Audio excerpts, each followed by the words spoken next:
Clave lo que está pasando en Venezuela y vemos, ya lo contaba nuestro periodista en Venezuela, Oliver Fernández, y lo hemos contado aquí, de cómo está arreciando la represión.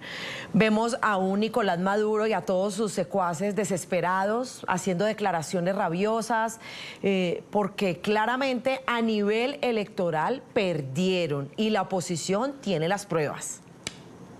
Claro, el problema y la situación que estamos viendo desarrollarse en Venezuela es lo que en la teoría política comparada es lo menos deseable, pero es lo más previsible.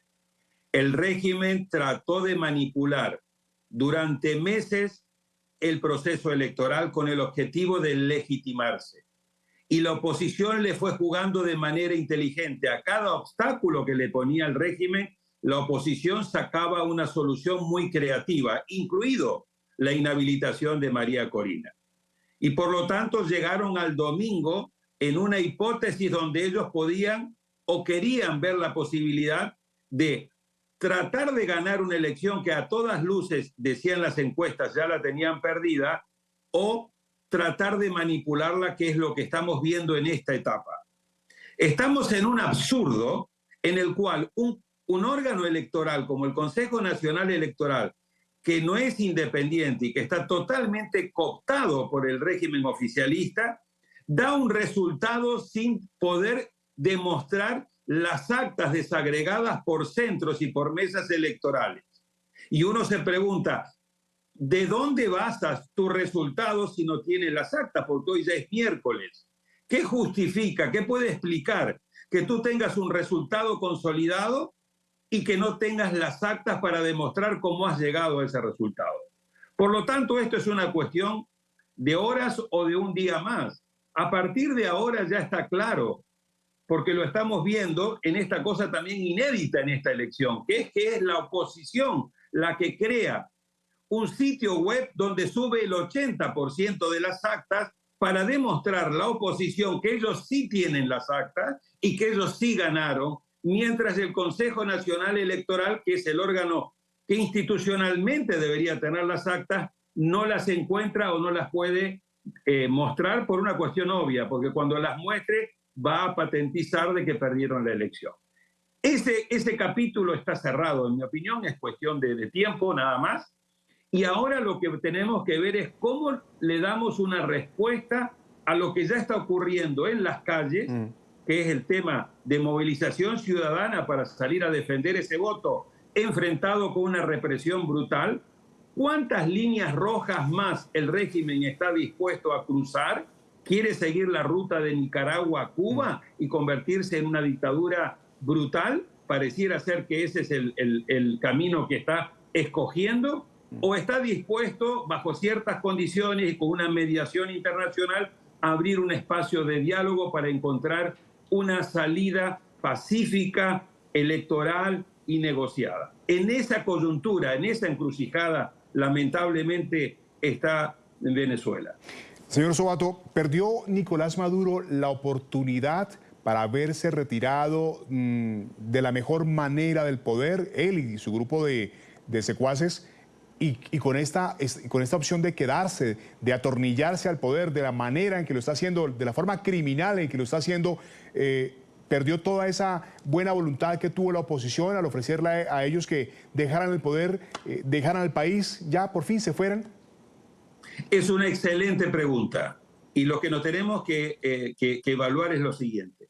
Esta es la tercera vez que Nicolás Maduro se enfrenta a una elección. En el 2013 supuestamente ganó por una diferencia mínima de 1.5% a Capriles.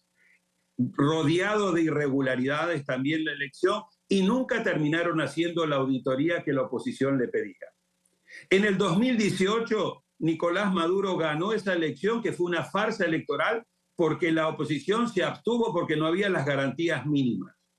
Y 6 años después, en el 2024, vuelve a cometer otra torpeza, que es este grosero fraude.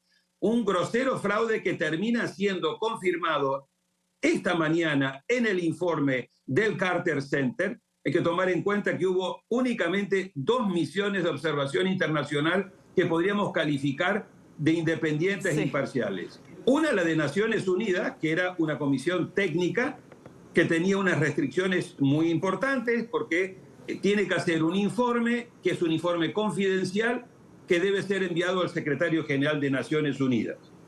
La segunda era el Centro Carter, y el Centro Carter acaba de decir en 3 líneas, primer párrafo, muy claro, es una elección no democrática porque no ha cumplido con los estándares mínimos en materia de integridad electoral. Punto aparte. Ahora podremos seguir estando unos días más. Creo que es importante el ejercicio para terminar de clarificar de que acá ha habido un fraude y que quien ganó la elección ha sido Edmundo González Urrutia. A partir de acá, sí creo de que Maduro y su pequeño grupo, porque este es un pequeño grupo donde está Maduro, su esposa Cilia Flores, están los hermanos Rodríguez, Jorge Rodríguez, el presidente de la Asamblea, Delcy Rodríguez, la vicepresidenta, y Diosdado Cabello, a la cual se le suma Vladimir Padrino López como ministro de Defensa. Son 6 personas las que están de una manera u otra condenando a Venezuela a este sufrimiento y a este fraude, y creo que sí perdieron la oportunidad de haber buscado una salida que no iba a ser fácil, una larga transición de casi 6 meses hasta el 10 de enero, que es cuando, del 2025, cuando es que hay que entregar el poder, y buscar sí unas garantías de esa salida en el que yo veía de que casi todos estaban dispuestos a negociar ciertas concesiones para bajarle el costo de salida y eventualmente aumentarle el costo de permanencia. En este momento, el régimen autoritario se ha enrocado y en este momento está cruzando una línea roja detrás de otra línea roja, y creo que el punto cúlmine aquí es hasta qué punto están decididos de detener tanto a María Corina Machado como a Edmundo González Urrutia, porque ese yo creo que sí sería ya el punto de ebullición de esta crisis.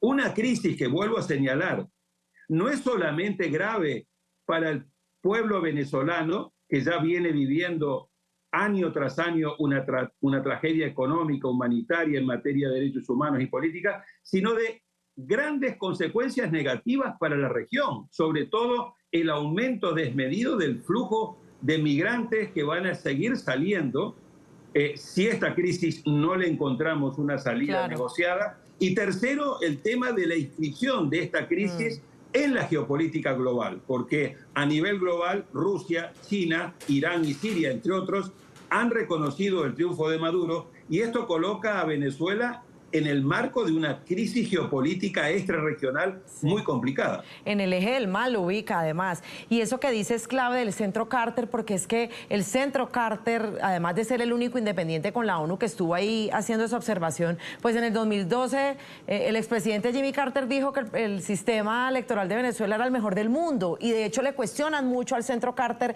haber avalado todas esas elecciones que siempre han tenido esa sombra y esa estela fraudulenta. Pero otra cosa que hay que destacar aquí, que hace la diferencia con lo que pasó en el 2019, 2018-2019, es la preparación de María Corina Machado y su equipo a nivel de herramientas, de infraestructura, de aparataje, con su página web. Esto no lo hicieron el domingo. Esto que hace que tengan ahí las actas, porque estaba leyendo información técnica de expertos en metadata, de cómo lo lograron, de cómo tienen resguardadas, cómo casi no se puede, es casi imposible falsear eso. Entonces, esto evidencia una preparación que se anticipó y que iba muchos pasos adelante del régimen, preparados con la web. Ellos sabían exactamente todo lo que iba a pasar. Coincido plenamente, y además hay un proceso de aprendizaje. Por eso decía, esto no es del 2024, esto viene del año 2013, cuando le hicieron el fraude a Capriles, pero en ese momento ellos no tenían la posibilidad de poder reunir las actas y por eso no pudieron prosperar con el tema de la auditoría. Pero también en el 2013 había mucho mayor apoyo al régimen chavista. Es decir, había mucho mayor nivel de comprensión, sobre todo en la comunidad internacional.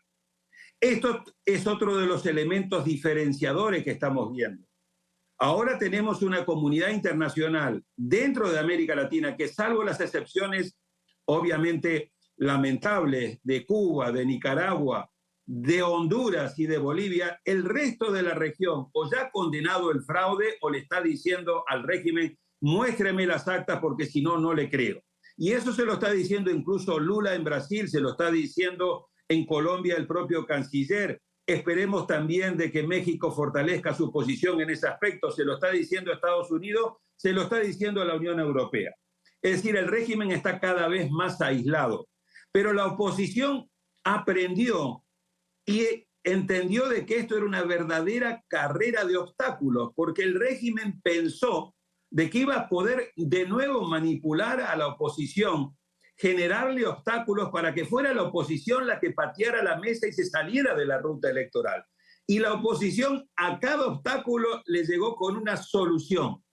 Y obviamente una de las previsiones que tenía la oposición era: ¿qué pasa si el domingo no me reconoce los resultados? Por eso era muy importante que la oposición consiguiera en el 95% de las 30.000 mesas tener los testigos electorales. Porque estos testigos no solamente tenían que dar fe de lo que transcurría durante el domingo, sino que tenían que conseguir el acta. El sistema electoral venezolano es muy bueno, el problema es que se lo vive manipulando.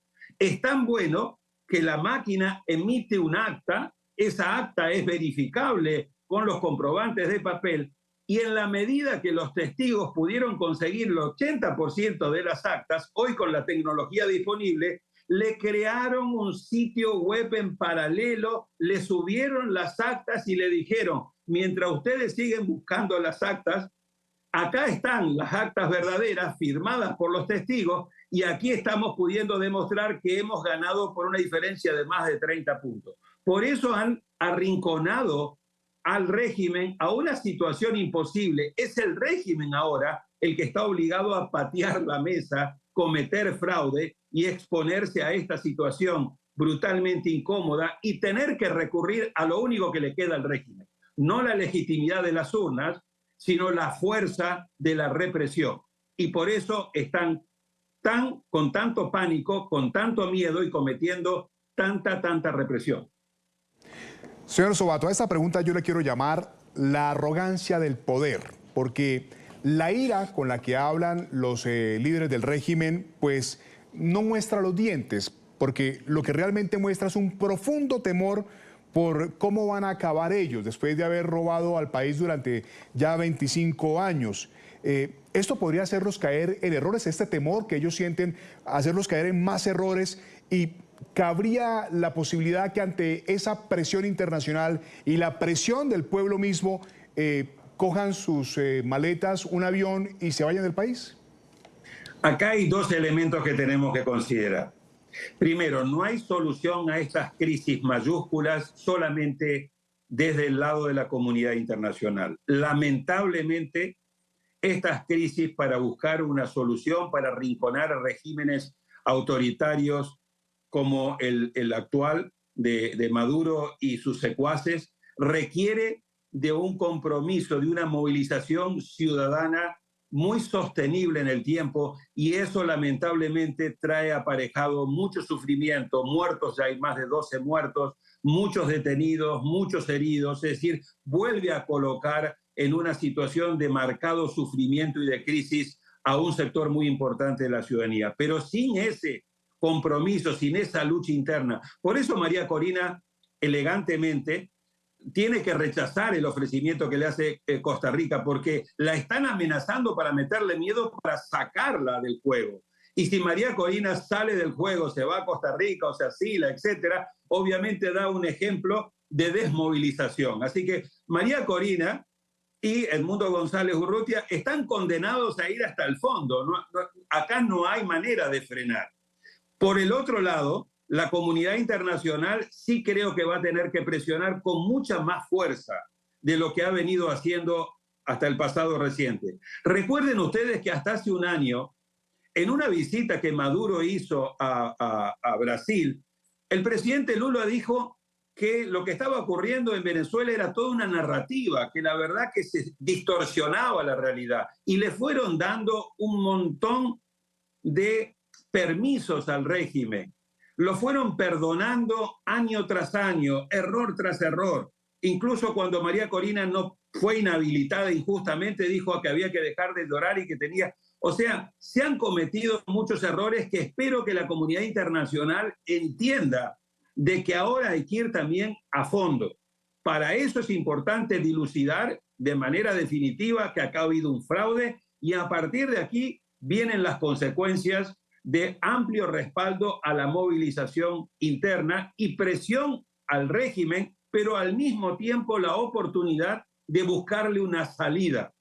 Esa salida estaba en estas elecciones que el régimen desaprovechó, pero nosotros acabamos de escribir una propuesta con Juan Gabriel Tocatlián, que es un profesor de política internacional en Argentina, de 10 puntos, haciendo una serie de mecanismos, proponiendo una serie de mecanismos para buscarle una salida precisamente por la gravedad del escalamiento que estamos viendo. Vuelvo a decir, esto no solamente afecta a Venezuela, tiene consecuencias regionales, sobre todo en materia migratoria muy graves. Claro, es que se estima que esa migración, podría llegar a los 12 millones, de casi 8 millones de migrantes que hay, podría llegar a 12 millones porque el 40%, el 44% de la población venezolana, si Maduro sigue atornillado al poder, se va a ir. Y eso va a ser un tema muy complicado y una crisis muy difícil para los países de la región y también de Europa también. Daniel Sobato, experto en elecciones, gobernabilidad y democracia, y además es doctor en Derecho Internacional por la Universidad Complutense de Madrid. Gracias por acompañarnos en la mañana de NTN 24 y ahora ya está en el Wilson Center. Muchísimas gracias a ustedes.